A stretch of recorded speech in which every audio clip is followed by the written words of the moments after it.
President, distinguished colleagues, Ide Dafinane representing Delta Central.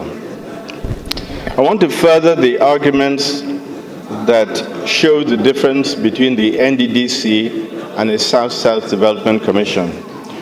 So I want to start by following on from what Senator Dixon said about OMPADEC and noting that OMPADEC was to look at the oil and mineral producing areas. NDDC follows on from that, looking at Niger Delta states. And I want to say that if you go to the NDDC Act, the functions and powers of the Commission under Part 2 consistently talk of Niger Delta areas, not Niger Delta states, not South-South states.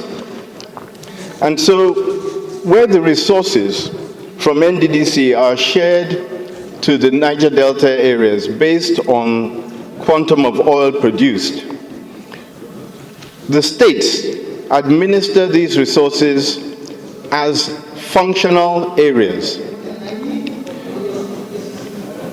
What is left out, sir, is that there are some states that are members of NDDC that have only one or two local government areas that produce oil. And in the practical interpretation of the NDDC Act, those local governments are the ones to receive the concentration of benefit when NDDC resources are shared to that state.